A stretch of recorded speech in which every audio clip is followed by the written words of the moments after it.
Perkenalkan, saya Adela Putri Kirana dengan NIM 0610 12824294 dengan dosen pengampu Ibu Dr. Sophia MSI.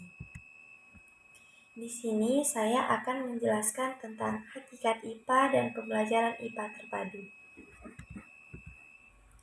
Hakikat IPA meliputi 3 aspek utama sebagai produk, proses, dan sikap ilmiah. Sebagai produk, IPA menghasilkan pengetahuan berupa fakta, konsep, teori, dan hukum. Sebagai proses, IPA menggunakan metode ilmiah seperti observasi, eksperimen, dan analisis untuk memahami fenomena alam.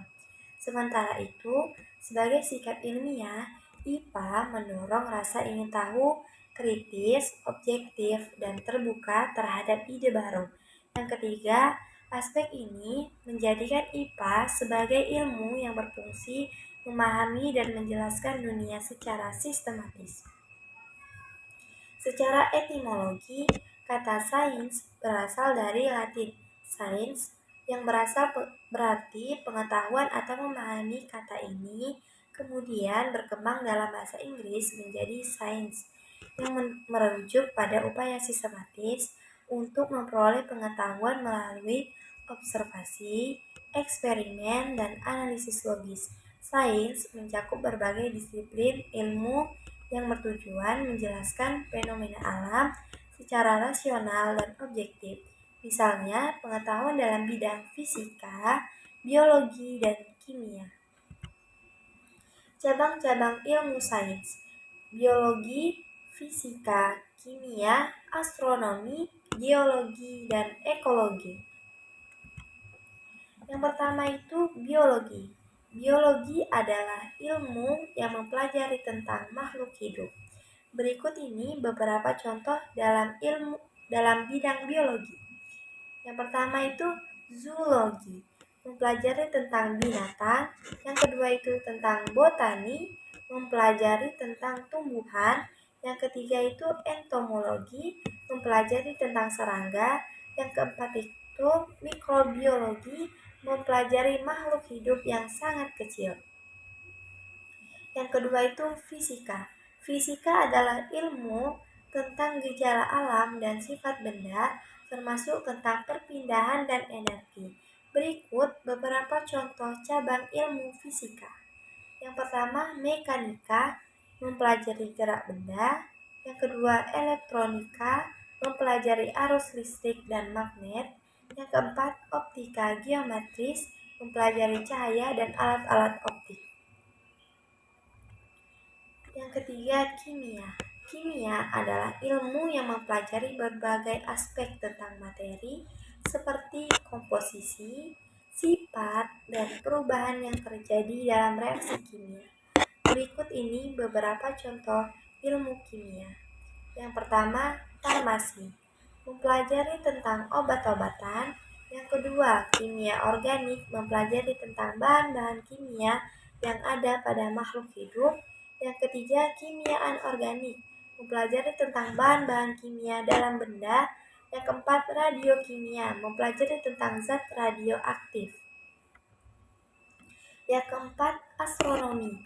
Astronomi adalah ilmu yang mempelajari tentang planet, bintang, dan seluruh isi alam semesta dan semua objek langit, termasuk matahari, serta peristiwa gerhana bulan ataupun gerhana matahari, komet, dan asteroid.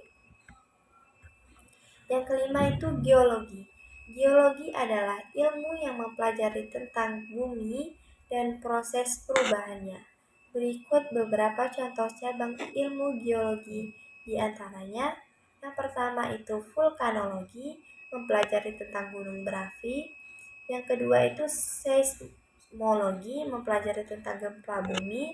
Yang ketiga paleontologi, mempelajari tentang fosil. Yang keenam itu ekologi.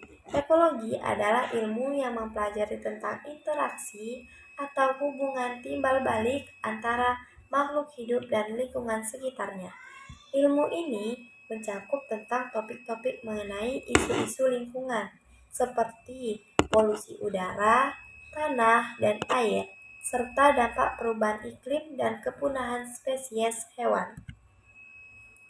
Pembelajaran IPA terpadu.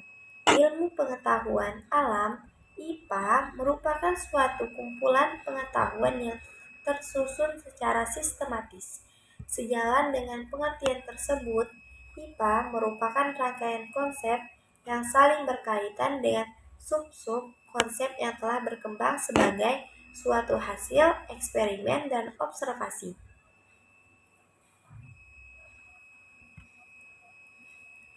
Pembelajaran IPA terpadu. Tujuan untuk meningkatkan efisiensi dan efektivitas pembelajaran. Yang kedua itu untuk meningkatkan minat dan motivasi. Yang ketiga, beberapa kompetensi dasar dapat dicapai sekaligus. Bidang kajian IPA. Struktur keilmuan IPA, makhluk hidup dan proses kehidupan itu mencakup biologi, materi dan sifatnya itu masuk ke kimia, dan energi dan perubahannya itu ke fisika, bumi dan alam semesta itu masuk ke geologi, meteorologi, dan astronomi. Kekuatan atau manfaat. Dengan menggabungkan berbagai bidang, kajian akan terjadi penghematan waktu karena ketiga disiplin ilmu, fisika, kimia, dan biologi dapat dipelajari sekaligus. Tumpang tindih materi juga dapat dikurangi bahkan dihilangkan.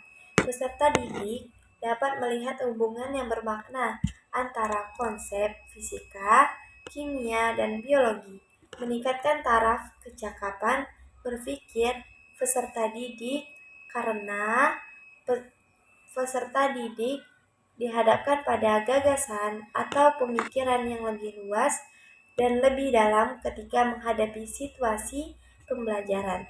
Pembelajaran terpadu menyajikan penerapan atau aplikasi tentang dunia nyata yang dialami kehidupan sehari-hari, sehingga memudahkan pemahaman konsep dan kepemilikan kompetensi IPA. Kekuatan dan manfaat. Motivasi belajar peserta didik dapat diperbaiki dan ditingkatkan.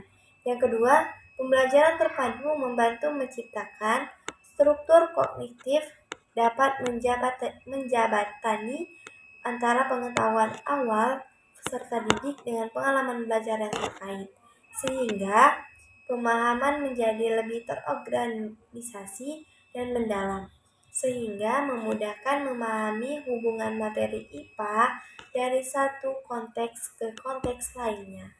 Akan terjadi peningkatan kerja sama antara guru, subbidang kajian terkait, guru dengan peserta didik dengan peserta didik atau guru narasumber, sehingga belajar lebih menyenangkan, belajar dalam situasi nyata dan dalam konteks yang lebih bermakna. Pelaksanaan pembelajaran IPA. Yang pertama itu perencanaan pembelajaran. Menetapkan bidang kajian yang akan dipadukan, mempelajari standar kompetensi dan kompetensi dasar bidang kajian, memilih atau menetapkan tema atau topik pemersatu, membuat matriks atau bagian hubung kompetensi dasar dan tema atau topik pemersatu, merumuskan indikator pembelajaran terpadu, menyusun silabus pembelajaran terpadu, menyusun rencana pelaksanaan pembelajaran terpadu. Yang kedua itu pelaksanaan pembelajaran. Yang A itu kegiatan pendahuluan atau awal, kegiatan inti pembelajaran, kegiatan akhir atau penutup dan tindak lanjut. Yang ketiga itu penilaian. Pengembangan silabus IPA. Yang pertama, berorientasi pada pembelajaran IPA secara terpadu. Yang kedua itu pengembangan peta konsep menjadi suatu tema. Yang ketiga, perencanaan tahap-tahap pengembangan pembelajaran menjadi suatu silabus. Yang keempat, pengembangan model-model pembelajaran atau RPP, rancangan pelaksanaan pembelajaran. implikasi pembelajaran IPA terpadu. Yang pertama itu guru atau tim teaching, atau dua itu guru tunggal. Siswa mempertajam kemampuan analitis terhadap konsep-konsep yang dipadukan karena dapat mengembangkan kemampuan asosiasi konsep dan aplikasi konsep. Yang ketiga itu bahan ajar. Bahan ajar yang digunakan tidak hanya buku, bidang kajian saja, tetapi dapat dari berbagai bidang kajian yang direkatkan oleh tema. Peserta didik dapat juga mencari berbagai sumber belajar lainnya. Bahkan bila memungkinkan, mereka dapat menggunakan teknologi informasi yang ada. Yang keempat itu sarana prasarana. Dalam bidang pembelajaran terpadu diperlukan berbagai alat dan media pembelajaran. Baiklah, sekian penjelasan dari saya. Saya akhiri. Wassalamualaikum warahmatullahi wabarakatuh.